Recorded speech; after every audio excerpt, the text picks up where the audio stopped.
At my brother's wedding, my family sat me at the kitchen table, like I was just an afterthought.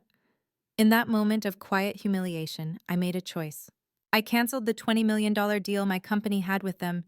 This isn't about revenge, it's about standing up for your worth, even when the people closest to you refuse to see it. Stay with me, and I'll show you how that single decision changed everything. When you grow up in a family that doesn't see you, sometimes you have to learn to stand tall on your own. My name is Naomi Sinclair. I'm 37 years old, and I run Vantage Link, a company that started as an idea in my cramped studio apartment and became a leader in logistics software for major retailers across the country. It's funny. No matter how many contracts I sign or how many people I employ, there's still a part of me that wants to prove something to the people who share my last name. I grew up in the shadow of my family's construction legacy. My father, Arthur Sinclair, built our name from poured concrete and steel beams, working tirelessly until he owned half the skyline in our hometown. He's the kind of man who believed that real work meant something you could touch with your hands. For him, Caleb, my younger brother, was the natural heir, tall, athletic, eager to follow in Dad's footsteps. And me, I was the girl with her head buried in computers and code, more interested in creating digital solutions than in carrying on the family legacy. My mother Lydia tried to bridge the distance between my world and my father's. She would pat my shoulder and say things like, "Your father's old-fashioned Naomi. He doesn't understand this new world you're part of." But her words always felt like a soft bandage over a deep bruise. My brother never had to hear those kinds of explanations. He belonged by default. I had to earn my place, and even then it never felt like enough. Now I'm standing on the edge of another Sinclair family event, Caleb's wedding to Vivian Halberg, the only daughter of a powerful real estate family. It's the kind of merger that would make my father proud. Two families known for their empire building forging an alliance over white tablecloths and expensive champagne. And for once, I'm not just attending as the awkward older sister. VantageLink recently signed a major contract with Halberg Properties. Our software will manage their entire supply chain, streamlining their vast portfolio of developments. I thought maybe, just maybe, this would be the thing that finally changed how my family saw me. Vivian's father had called me directly to thank me, praising my vision and the precision of my team's work. For a moment, I'd let myself believe that this wedding wouldn't just be about Caleb and Vivian. It would be about showing my family that I'd built something of my own, something they couldn't ignore. I can't help but think back to the summers when Caleb and I were kids. We'd build forts in the backyard, draping sheets between tree branches, and he'd always be the one in charge. I didn't mind then. I liked the quiet of the planning more than the performance of leadership. But I see now how those small games foreshadowed the roles we'd play for years to come. Caleb out front, charming and confident. Me in the background, always one step removed. My father used to say that our family was built on two things, loyalty and legacy. He would rest his heavy hand on Caleb's shoulder at dinner and declare, "This one's got the instinct. He knows how to carry on what we've started." I would smile, tightly swallowing the ache in my throat, because even if I was never going to be the heir, I still wanted to be seen. I think that's why this wedding matters to me in ways I can't fully explain. It's not just about Caleb and Vivian. It's about the chance, no matter how small, to be recognized as someone who mattered too. Not the girl who tinkered with computers in the basement, but the woman who built a company from the ground up. Someone who turned late nights and self-doubt into something real and tangible. The wedding is set to be a grand affair at the Halberg family estate, a place I've only seen in glossy magazines and overheard conversations. I'm not nervous about the event itself. I know how to hold my own in a room full of power brokers and legacy chasers.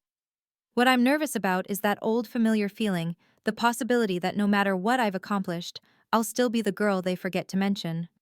I've chosen my dress carefully. Navy blue, tailored to fit like armor, a quiet statement of who I've become. Marcus, my partner of 2 years and a venture capitalist who understands the rhythm of risk and reward, will be by my side.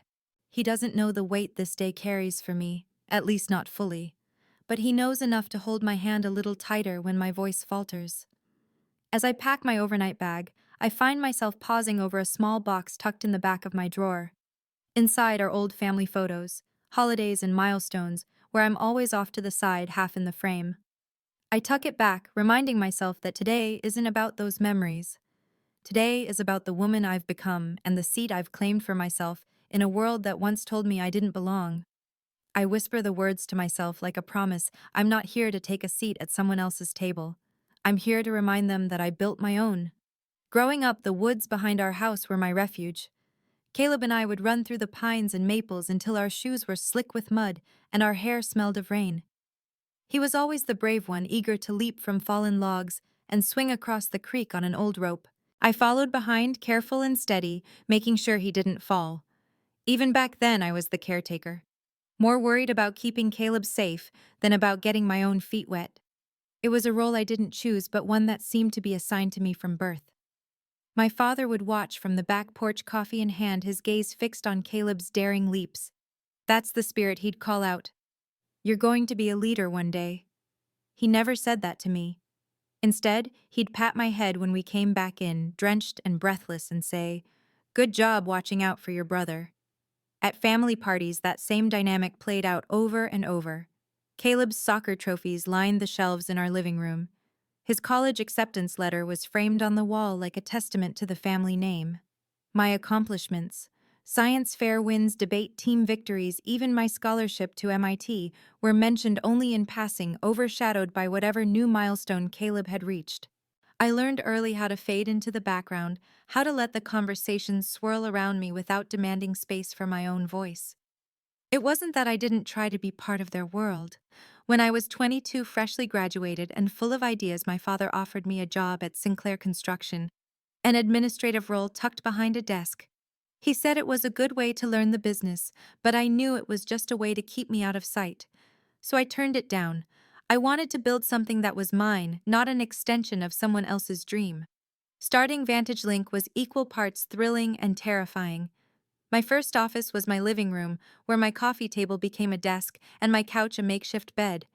I spent nights coding until my eyes burned, fueled by instant noodles and too much coffee. Investors didn't line up at my door. Most of them barely listened to my pitches, dismissing me with polite nods and the word impressive that never seemed to mean much. It felt like I was screaming into a void, trying to make them see what I saw: the potential to change how companies moved goods, how supply chains worked, how the whole system could be smarter. In those moments, the loneliness was sharper than any rejection. I'd call my mother late at night, hoping she might offer me a sliver of comfort, but her voice was always the same. "Are you still working with those computers, Naomi?" She'd ask, her tone light but dismissive. "You should think about stability, maybe come back and help your father." As if what I was building wasn't real enough to count.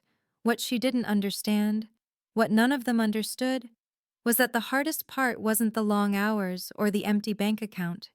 It was the feeling that what I was doing didn't matter to anyone else. That I could work myself to the bone, pouring every ounce of my soul into my company, and still be seen as the girl playing at technology. It's a kind of invisibility that seeps into your bones, a quiet question that whispers late at night. If no one sees it, does it even exist? But I kept going, because in the quiet of those nights and the glow of my laptop screen, I saw something they didn't. I saw the architecture of possibility, the way every line of code could build something new, something that didn't need my father's blessing to be valid. I saw that my worth wasn't in the headlines of family newsletters, or in the way my father's friends looked at me over golf club cocktails. It was in the work itself, in the late nights and early mornings, and the steady drumbeat of a vision that was all mine. It took me years to understand that no one was ever going to hand me the validation I craved. My family had their own ideas of what mattered, and I would never fit into the mold they'd created for me. So I stopped trying. I stopped measuring my worth by how much space they gave me at the table. I started measuring it by the quiet pride that bloomed in my chest when I saw the first client sign on the first real check clear, the first time someone said, "We couldn't have done this without you." Those moments weren't loud or flashy. They didn't come with confetti or toasts in the family dining room, but they were mine. And in claiming them, I found something that went deeper than any seat at a wedding table. I found the freedom to define my own worth. I used to think that being unseen was the worst fate imaginable. But I've learned that the real tragedy is in waiting for someone else to see you, because that wait can stretch on forever. No one can give you the validation you don't first give yourself. So I stopped waiting. I decided that my work, my vision, my worth, it was all real whether my family ever saw it or not. The morning of Caleb's wedding dawned bright and unseasonably warm for early spring.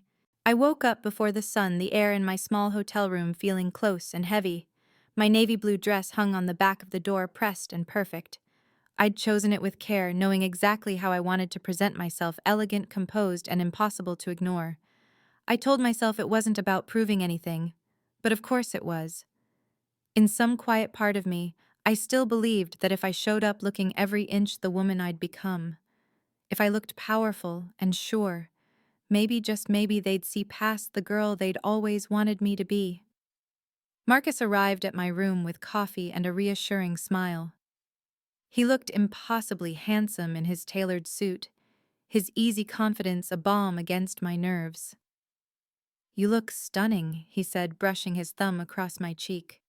"I know today isn't easy for you, but you're not the girl in the background anymore. You've built something that matters, Naomi. Don't let them make you feel small." I smiled, but my stomach was a knot of hope and doubt. As we drove to the Halberg estate, I watched the fields roll past in a blur of green and gold, the landscape somehow too beautiful for what I knew was waiting for me. The estate was everything I'd imagined: sweeping lawns, an old mansion that gleamed in the sun like a promise of wealth and history. Guests in pastel dresses and dark suits drifted across the marble steps, glasses of champagne already in hand. Caleb stood near the entrance, greeting everyone with the easy charm that had always come so naturally to him. He looked like he'd stepped out of one of the glossy magazines that littered the coffee tables in the family home. When he saw me, his smile was genuine if a little distracted. "Naomi," he said, pulling me into a quick hug. "You look beautiful." Then he was gone again, swept away by a circle of older men in expensive ties, his arm draped casually around Vivian's waist as she glowed in her ivory dress. I stood for a moment, taking it all in: the soft music of the string quartet, the low hum of conversation, the laughter of people who had never known what it felt like to be invisible. My father was already deep in conversation with one of Vivian's uncles, gesturing with the easy authority of a man who'd spent a lifetime being heard. As I approached, he turned and gave me a quick nod. "Naomi," he said, his voice warm but distant. "You remember Mr. Halberg, don't you, Caleb's father-in-law? They're talking expansion already. Caleb's going to have a lot on his plate."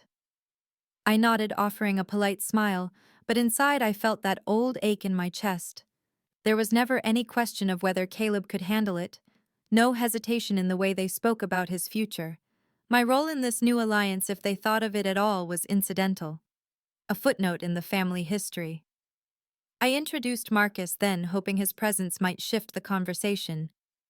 "Dad, this is Marcus Hale. He's with Sequoia Ventures." My father shook his hand, murmured a polite greeting, but his eyes slid past him almost immediately, returning to the real business at hand. In that small, dismissive gesture, I felt years of family dinners where my voice had been an afterthought. Vivian approached just then, her gown shimmering in the soft morning light. She looked me over with a smile that didn't reach her eyes. "Naomi," she said sweetly, "I didn't expect to see you in navy. Everyone else is in pastels. It's a shame no one told you." Her tone was light, but there was an edge to it, a flicker of something mean behind the polite words. I smiled back, refusing to let her see how deeply her words cut. "I prefer navy," I said softly. "It suits me." Her smile faltered just for a moment. "Of course. You've always done your own thing, haven't you?" She turned back to Caleb, slipping her arm through his. "Caleb, your father wants you to meet the head of the city planning board. He says it's important." Caleb barely glanced at me as they walked away together. I watched them go, feeling the weight of every moment I'd spent trying to be seen, trying to be more than the afterthought they allowed me to be. In that moment, surrounded by laughter and champagne toasts, I realized something I hadn't wanted to admit. It didn't matter how carefully I dressed, how much I'd built, or how hard I tried to belong. In their eyes, I would always be the girl in the navy dress, a guest at the edge of someone else's celebration. Marcus slipped his hand into mine, then grounding me. "You okay?" he asked, his voice low. "I will be," I said. And I meant it. Because somewhere between the polite smiles and the casual dismissals, I felt a spark of something I hadn't allowed myself to feel in years, the beginning of freedom. The understanding that if they couldn't see me now, they never would. I squeezed Marcus's hand, lifting my chin as the sun broke through the clouds above us. "I'm not here for them," I said quietly. "I'm here for me." And in that single breath, I felt taller than I ever had before. The reception was already in full swing by the time Marcus and I made our way into the grand tent.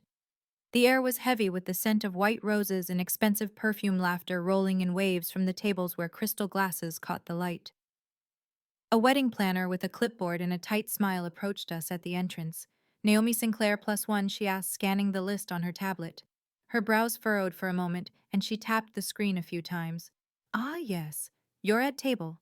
Let me see. Oh, table O." Marcus repeated, his voice polite but edged. The planner looked up, her smile straining. "It's a bit of an overflow arrangement.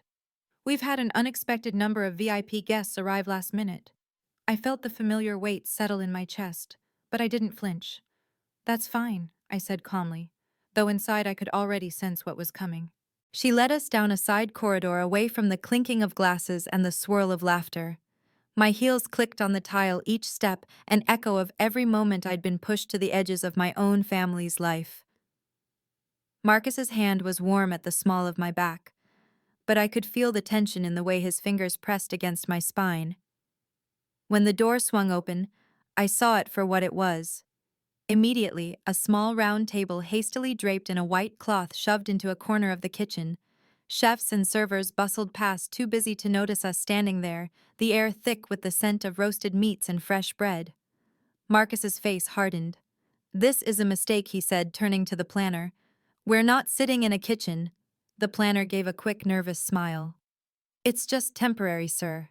We've had to make some last-minute adjustments for our high-profile guests. We're hoping you'll understand." I placed a hand on Marcus's arm, a silent plea for calm. "It's fine," I said quietly, even as a flicker of shame and anger burned through my chest. "Let's sit." He looked at me, searching my face. "Naomi, you don't have to accept this. You built their software system. You're not some afterthought." I met his gaze, my voice steady. "I know. But I also know how this family works. Sometimes the easiest way to fight back is to let them think you're not fighting at all." We sat down the small table, feeling like a stage for a performance I'd learned by heart. Around us, the kitchen staff moved in a well-choreographed dance, slicing vegetables, plating hors d'oeuvres, filling trays that would never come to our corner. I watched them, remembering the countless family events where I'd been the quiet observer, never the main attraction. Vivian appeared in the doorway, then her dress shimmering like liquid silver in the dim light. She tilted her head, a smile playing at the edges of her mouth. "Naomi," she said lightly, as if she'd just discovered me there by accident, "I hope you don't mind the change in seating. So many last-minute arrivals. We're just a little tight." Her tone was soft, sweet, but I could see the cold calculation in her eyes. This wasn't an oversight. It was a message. A reminder of where she thought I belonged. I smiled back, a calm, practiced smile. "Of course. These things happen." She let out a small, breathy laugh. "I knew you'd understand. You've always been so adaptable." She gave Marcus a quick glance, her expression unreadable, before slipping back out to the warmth of the main tent. As the door swung shut behind her, I let out a slow breath. "This isn't about tables," I murmured, more to myself than to Marcus. "It never is." I closed my eyes for a moment, and in the darkness behind my eyelids, I saw another scene: my father's hand on my shoulder, guiding me through the polished marble lobby of his company's new headquarters when I was 15. I'd thought it was a chance to learn to be part of something important. But when the speeches started, he'd pushed me to the edge of the group, smiling for the cameras as he introduced Caleb as the future of Sinclair Construction. I was just there to smile and look pretty, like the fresh flowers in the lobby. Nice to look at, but never meant to be permanent. I opened my eyes and looked around the kitchen. I was no longer 15, no longer the girl who swallowed her hurt and hoped they'd change. The sting of being placed here wasn't about the table itself. It was about the lifetime of quiet dismissals that had come before it. And I realized, sitting in that folding chair with the heat of the ovens at my back, that I was done waiting for them to see me.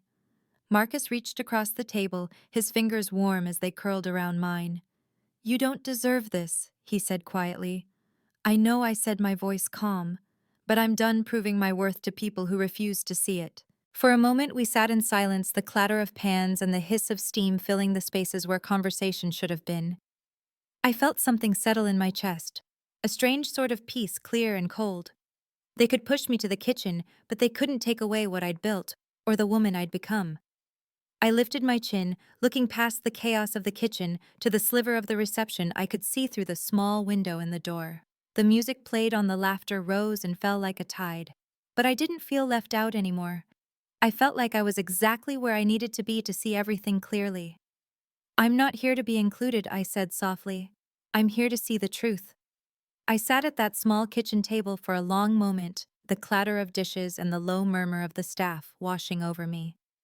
The world outside that kitchen might have been filled with laughter and crystal chandeliers, but in that moment, everything I needed to hear was already inside me. I pulled my phone from my clutch, my fingers steady as I scrolled through my contacts. My thumb hovered over the name of my company's lead counsel, and for a breath, I let myself feel the weight of what I was about to do. Not because I was afraid. It wasn't fear I felt. It was something closer to relief. A calm, resolute certainty that I didn't have to keep swallowing the disrespect they served me like a bitter pill. I hit the call button. When the line picked up, I heard the familiar voice of Allison, my general counsel, calm and professional. "Even at this hour." "Naomi," she said, her voice catching slightly with surprise. "Is everything all right?" I took a breath, glancing at Marcus, who was watching me with quiet encouragement. "I need you to terminate the contract with Halberg Properties," I said. My voice was steady, my words clear. "Effective immediately. Draft the termination letter and make sure the payment reversal process is in motion. We'll cover any legal fallout." There was a pause on the other end. "Naomi, are you sure that's a $20 million contract?" "I'm sure," I said. "They've shown me exactly who they are, and I won't tie Vantage Link's name to that. Make it happen." As I ended the call, I felt something in me settle, a quiet shift like tectonic plates moving beneath the surface. I thought I might feel anger or triumph, but what I felt instead was something simpler: peace. The kind that comes from finally standing up for yourself, not because you need to prove a point, but because you're done letting someone else decide what you're worth. I set the phone down on the table and looked at Marcus. His eyes were steady, his expression unreadable for a moment. Then he leaned forward, his hand warm as it covered mine. "You didn't do this to punish them," he said softly. "You did it because you know your worth. That's what makes this so powerful, Naomi. You're not acting out of anger. You're acting out of self-respect." I let out a breath I hadn't realized I'd been holding. "I didn't come here today to make a scene," I said quietly. I couldn't sit there and let them treat me like I was invisible. Not when I've worked so hard to build something real, something that matters." Marcus nodded, his thumb brushing across my knuckles. "And that's exactly what you've done. You've shown them that your place isn't something they get to decide. It's something you've already claimed." I looked down at my hands, the faint tremor in them stilled now. For so long I thought if I worked harder, if I built something bigger, they'd finally see me. But they never will. And I think I'm okay with that." He smiled just a little. "That's what makes you unstoppable, Naomi. You're not asking for their validation anymore. You're giving it to yourself." I thought back to all the nights I'd spent alone in my apartment, the glow of my laptop, the only light in the room, the endless pitches that went nowhere, the investors who told me I was ambitious with a patronizing smile. I thought about how each of those moments had felt like a private battle I had to fight on my own. And now, here in the heat and clatter of the kitchen, I realized that every one of those moments had built me into the woman I was. Not the woman who needed to be invited to someone else's table, but the woman who knew she could build her own. Marcus squeezed my hand, his voice low. "So, what now?" he asked. "Do you want to go back in there, or do you want to leave?" I looked at him, feeling the weight of the decision settle around my shoulders. Like a mantle I was finally ready to wear. "I don't need to go back in there," I said, my voice calm. "I don't need their approval or their polite excuses. I know who I am, and I know what I've built. That's enough. He nodded, a small smile on his lips. Let's get out of here then. As we stood, I took one last look around the kitchen. The bustle of the staff, the clink of glasses being polished, the distant laughter from the main tent. It all felt far away now, like an echo from a life I was finally ready to leave behind. We stepped out into the cool evening air, the sky streaked with the last pale light of the setting sun. I took a deep breath, feeling the chill on my skin like a promise of something new. I didn't know exactly what came next, but for the first time in a long time, I felt certain that whatever it was, I would face it, standing tall. Because I wasn't the girl in the corner anymore. I wasn't the quiet caretaker or the afterthought. I was the woman who knew her own worth, and I had finally stopped waiting for anyone else to confirm it. The main hall was buzzing with laughter and clinking glasses when I stepped back through the doors.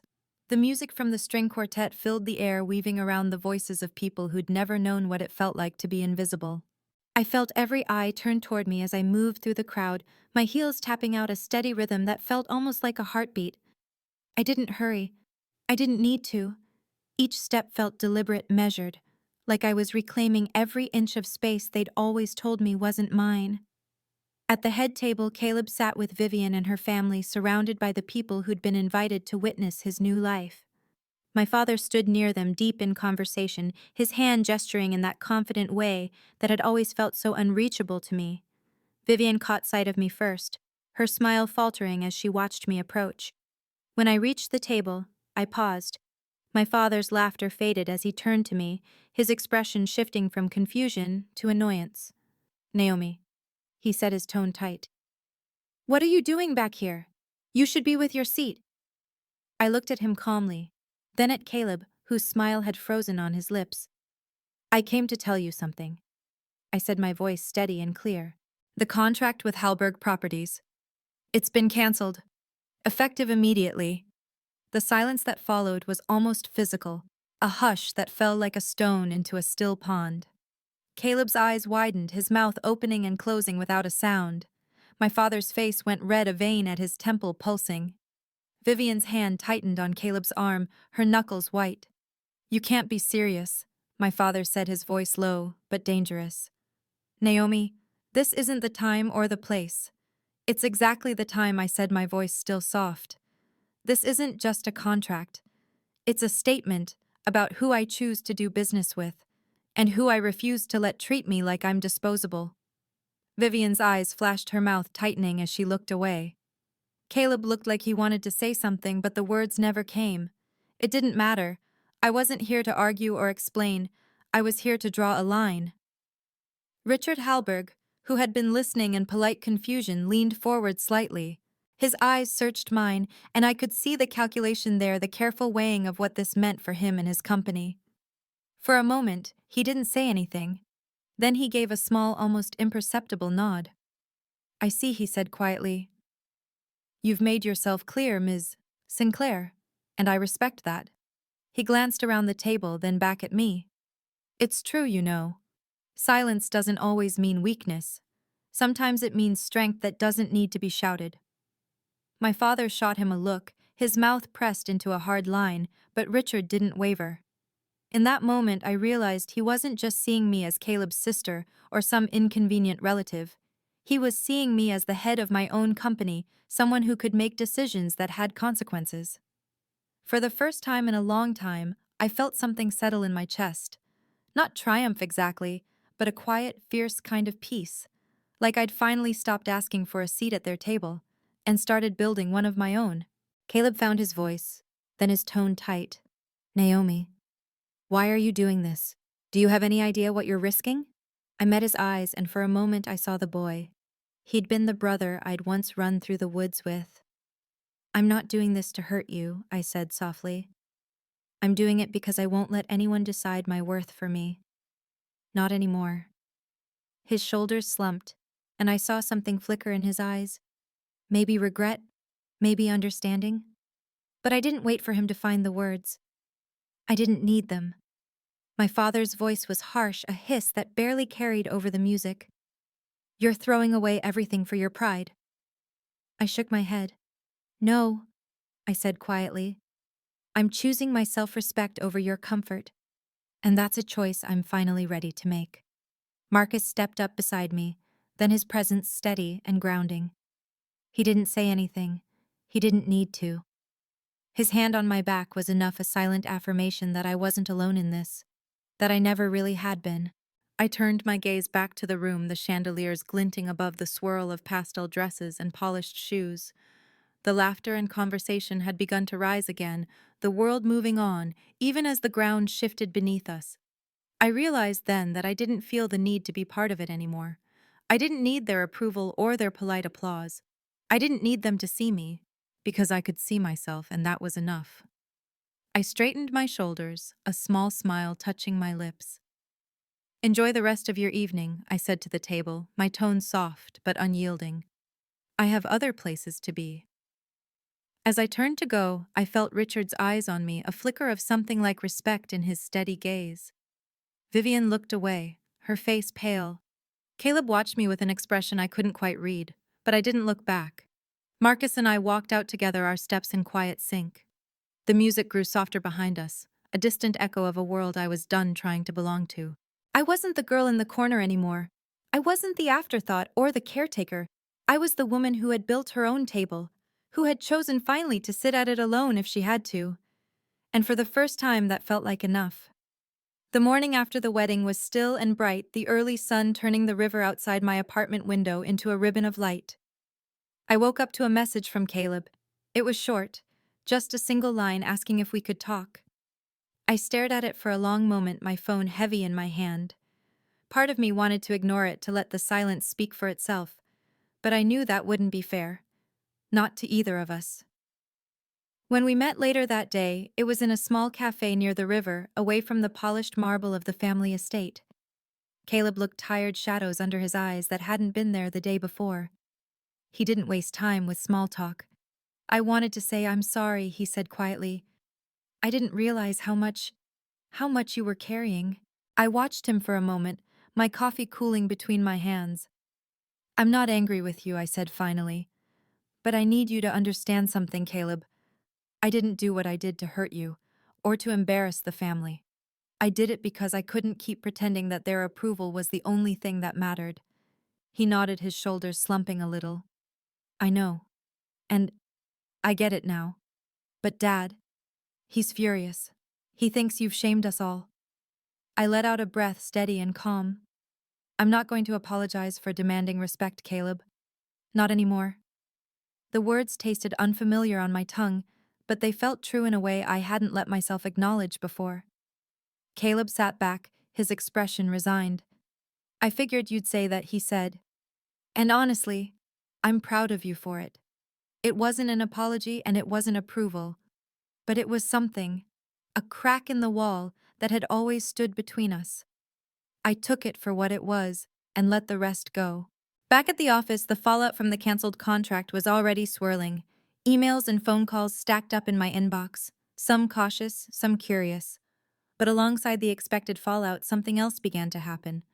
3 new companies reached out in the span of a week, each one referencing the decision I'd made and the principles behind it. They didn't see it as a liability. They saw it as integrity. And that was worth more than any single deal. In the quiet of my office, I felt something settle inside me. I didn't need my family's approval to keep moving forward. I didn't need the head table at their parties, or the polite nods from people who would never really see me. I had my own table, my own voice, and that was enough. On a Saturday evening, when the weight of the week began to lift, I put on my walking shoes and headed down to the river. The path curved along the water, quiet, except for the rustle of the reeds and the soft hush of the current. I let my mind drift back to childhood summers. Caleb and me chasing each other through the woods behind the house, the sun turning everything gold. Back then, I thought the world was small and safe, that all I needed was for my family to see me and I'd be complete. I know better now. I paused at the edge of the river, watching the water catch the last light of the day. The reflection of the sky shimmered in the ripples, a reminder that even the surface of something constant could change with the slightest breeze. I let that thought sink in, a promise to myself that I wouldn't let anyone else decide where I belonged. I'm not 15 anymore, I whispered to the water, and I will never let anyone make me feel small again. The breeze picked up, tugging at my hair, and I felt a smile pull at the corners of my mouth. It wasn't a triumphant smile. It was softer than that, a quiet affirmation of who I was and who I was still becoming. When I got home that night, I sat by the window, the city lights flickering to life around me.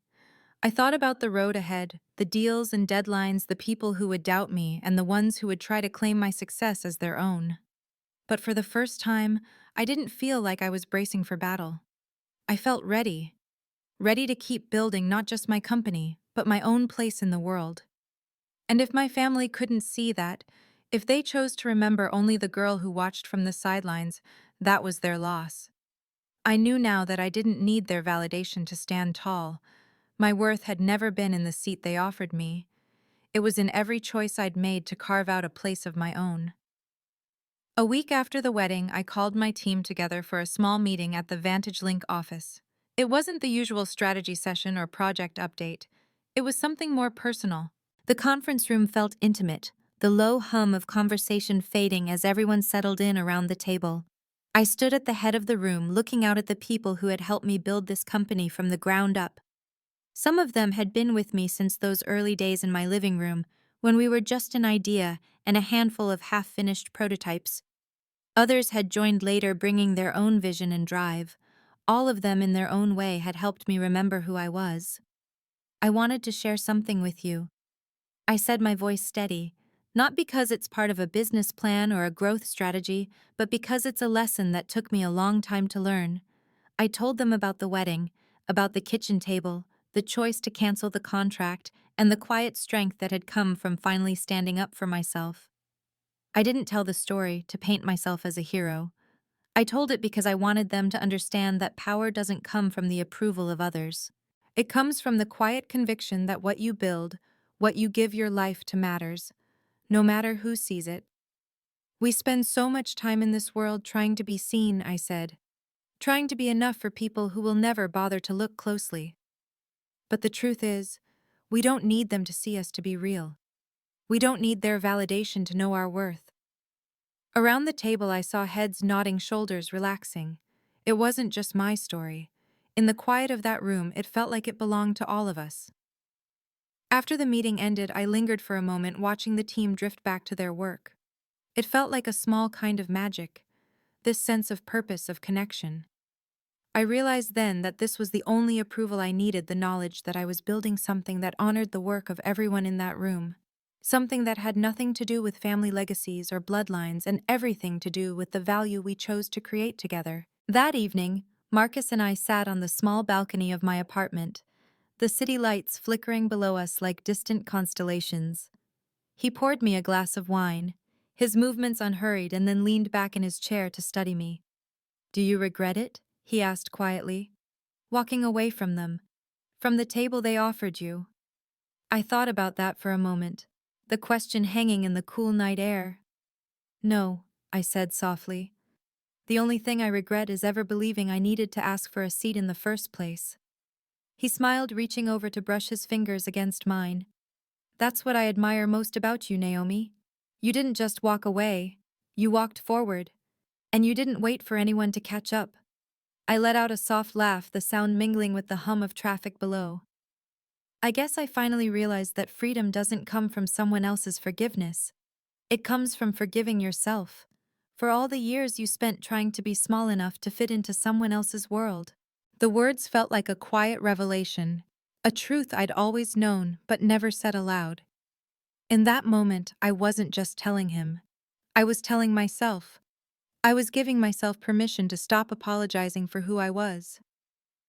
Later, as the night deepened and the city grew quieter, I stood at the window and looked out at the dark water of the river below. The same river I'd walked beside the night I decided to let go of the past. It shimmered under the streetlights, a reminder that everything, water, light, even the self, could shift and change with time. I thought back to the kitchen at the wedding, the clatter of dishes and the sting of dismissal. I thought about the girl I'd been all those years waiting for someone to see her. And I thought about the woman I'd become, someone who didn't just demand respect, but expected it as a given. someone who no longer needed permission to take up space. I didn't need my family's apology to feel free. I didn't need their blessing to keep moving forward. I'd already found what I needed in the quiet certainty of my own voice and in the steady hands of the people who chose to stand beside me. As I turned away from the window, I felt a small smile on my lips. It wasn't the smile of someone who'd won or conquered. It was the smile of someone who'd finally stopped asking for permission to exist. I whispered the final words to myself, a promise I intended to keep. I'm not looking for a seat at their table anymore. I have my own, and at that table I will always belong. Have you ever felt like Naomi? Like you were fighting to be seen in a room where no one was looking? Or maybe you found your own quiet strength in the spaces where no one expected it. I'd love to hear your stories. Share them in the comments below. Because sometimes telling your story out loud can be the first step to claiming your worth. If this story spoke to you, don't forget to like this video and subscribe to the channel. Tap the bell icon so you never miss another story about resilience, growth, and the quiet power of finding your own seat at the table. Thank you for being here. You matter, and your voice matters too.